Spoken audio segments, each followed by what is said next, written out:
สบายดีพี่น้องปองปายสุขุสุขตอนนี้พวกเฮากำลังเดินทางไปขอพรอยู่วัดบ้านท่าซ้างวัดตัวนี้ก็ยังขึ้นกับนครหลวงเวียงจันทน์เด้อแต่ว่ามันขี่จากในเมืองออกมาก็ประมาณ50กิโลเมตรขี่มาทางเมืองปากงึมนี่ในวัดจะมีพระองค์ใหญ่ๆคือเฮาเลี้ยวเห็นอยู่ตอนนี้แม่นอยู่ในวัดแล้วพวกเฮาก็มาฮอดฮานเพิ่นแล้วก็พากันซื้อน้ำเพื่อจะไปเพราะว่าฮานนี่อยู่ใกล้กับวัดเลยโอ้และบางก็เห็นโคลอฟิลดีพาร์ตเด้อตัวนี้บางก็ขายเด้ออยู่พี่เพิ่นก็ขายคือกันเนาะอยู่ซันเมืองอยู่ทางหน้าวัดเพิ่นก็ได้เฮ็ดคัน5แล้วก็มาเบ่งให้เฮาไปบูชาเอาแล้วก็ไปกราบไหว้อยู่ในแล้วพวกเฮาก็เข้าไปในวัดเลยคือวัดนี้น่างามเพิ่นสร้างงามแท้งามว่าเวอร์วังอลังการค่อยก็ได้เข้ามาเบิ่งมาชมนำเห็นเป็นบุญหูบุญตาแล้วงามแท้งามว่าทุกคนเอ่ยผู้ใดยังบ่เคยมาและอยากเห็นเข้ามาเบิ่งเลยเด้องามคือพระพุทธรูปที่เพิ่นสร้างนะองค์ใดก็งามเรียบงามสง่าราศีเลยอากาศอยู่นอกนี้ร้อนหลายแต่ว่าอยู่ภายในวัดมันก็คือจะเป็นเย็นๆเพราะมันมีต้นไม้หลายๆนะสถานที่วัดนี้กว้างเลยทุกคนและพวกค่อยก็พากันเลาะไปบูชาแต่ละองค์คักแหงงามแหงสะอาดสะอ้างเลยปกติถ้ามีต้นไม้ใหญ่แบบนี้ตื่นมาต้องมีใบหยังหกลงมาใส่หน้าดินเลยแต่ว่าเพิ่นรักษาได้ดีได้ตัวนี้ก็มากราบพระใหญ่องค์นี้ก่อนแล้วก็ยังมีพระใหญ่ๆหั่นแม่นอยู่ทางหลังตัวนี้จะเป็นทางหน้า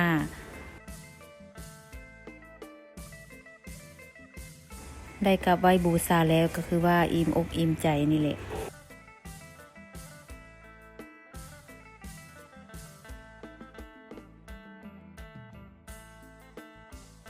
แล้วก็มีระฆังทองนำเด้อก็เห็นระฆังทองบ่ได้นะค่อยก็ย่างมาตีป้องแป้งป้องแป้งอยู่นี่เนาะหลังจากตีป้องแป้งป้องแป้งเขาก็มานั่งนบอยู่นี่นะนบพระนะทุกคนมานั่งนบขอพรขอให้อยู่ดีมีแหงแต่ว่าบ่ได้ขอเลขเด้อทุกคนบ่ได้เอาตัวดีมาเพื่อเด้อขอพรแล้วก็มาทำบุญตัวนี้แล้วแต่ศรัทธาเด้อทุกคนเด้อจะมีเป็นแต่ละตู้เนาะสำหรับค่าน้ำค่าไฟค่าบำรุงรักษาพระสงฆ์ป่วยหลังจากแล้วเขาก็ย่างมาทางล่างพี่ชาวบ้านก็ได้ยืงกองเบิ่งพระใหญ่พุ่นปีนไปปีนมาแอกขนาดพุ่นจับกองกับบ่จับดีๆปีนไปปีนมาวุบวับไปแยงไปแยงมาพันไม่เห็นคนรอดยืนดำๆปีนไปปีนมาอยู่นี่เนาะ พญานาคก็เพิ่นเฮ็ดคือทุกคนพุ่นนะมีสีเงินสีทองแล้วก็มีของเยื่อนำทุกคนชาวบ้านก็ได้ขึ้นมาถึงพี่ละถึงวันพระองค์ใหญ่ๆพี่นะทุกคนเพิ่นก็โนบแล้วก็อธิบายอันนี้บ่ลืมแล้วเนาะแต่มื้อวานเพิ่นหากับมาฝากมื้อนี้กวมือว่าพ่นถ่ายเป็นพ่นแรกสินี่จากนั้นเพิ่นก็ได้เข้ามาในพี่เพิ่นเฮ็ดงามหลายทุกคนมีเพชรมีพลอยเลื่อมยิ้มยับงามหลายโคตรงามเลยอลังการงานสร้างขนาดข้างในพี่ก็มีตู้บริจาคนำเด้อสำระนี่สงแล้วก็ร่วมสร้างพระใหญ่นำเพิ่นเนาะพอเพิ่นได้เห็นเพิ่นก็ซี้ให้มาถ่ายเห็นบ่ถ่ายแล้วก็บริจาคบ่สิได้ถามกันบริจาคเท่าใดเพิ่นก็จกเงินออกมาปึกนึงเพิ่นใจไปใจมาเพิ่นลมกันอีกหน่อยนึงโอ้ยนบสะก่อนป้อนไป100,000 กีบนี่ซีให้เบิ่งอีกแล้วก็ป้อนวึบเข้าไปหันแล้วก็แล้วเนาะแล้วมันก็แนมหน้ากันนะเปลี่ยนกันสินี่สบางก็ได้เข้าไปแล้วบัดนี้มันก็โนบใจเงินเป็นปึกก็มา100,000โซนี่ไปป้อนบ่อนเดียวกันหันเพิ่นก็ป้อนบ่ลงอยู่ว่ายังแม่นอยู่หั่นนี่ ไว้ก็ได้ไปแย่ลงให้อีกหั่นน่ะยักลงหันหลังจากนั้นผมเขาก็มาเลาะเบิ่งจากเลาะอันนี้บุถ่ายไปถ่ายมาบ่อนเก่านี่ล่ะ ถ่ายปินไปปินมาสะออนความงามพุ่นนะโอ้ทุกคนงามเลื่อมยิ้มยับตอนนี้เขาก็สิมาบูชาคนเขาก็เอามักเบ่งคนละหน่วยแล้วก็ยกใส่หัวไปวางขอพรอีก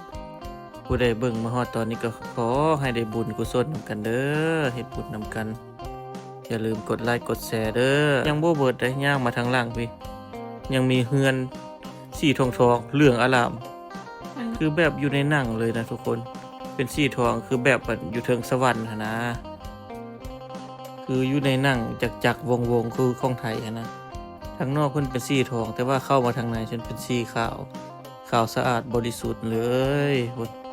ตอนนี้ก็ย่างเลาะเวิร์ดอยู่พุ่นยังแต่เศร้าบากพุ่นจักเว้าเด้อก็บ่ฮู้มุมมับอยู่แล้วก็ยิ้มใส่กล้องยังไปเห็นพระใหญ่อยู่พุ่นอยู่ไหนพุ่นคือว่าวัดนี้นี่งามอีหลีประดับไปด้วยเพชรพลอยเลื่อมยิ้มยับผู้ใดได้มานี่บ่ผิดหวังเด้อทุกคนงามส้มเข้าลือเข้าซ่าแท้ว่าเนาะงามแท้งามว่างามโพดงามโพใช้คำว่างามนี่เปลืองแหงทุกคนอันที่เทียบกับเจ้านครหลวงจำภูเข้าควยพุ่นละความงามเพิ่นนี่นะพากไปพากมาไวขนาดแวบมาตีคลองนี่ปึ้ง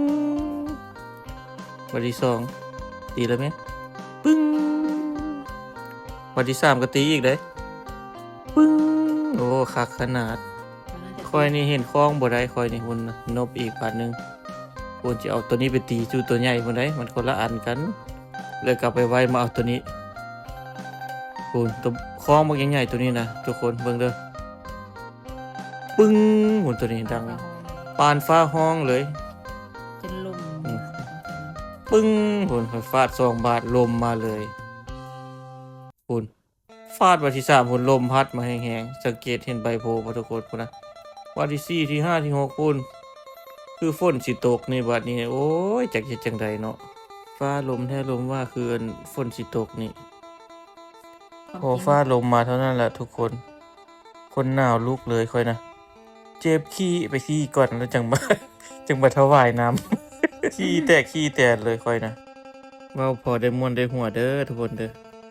อ่ะจบคลิปกับบ่าวหล่อกับสาวงามเด้อ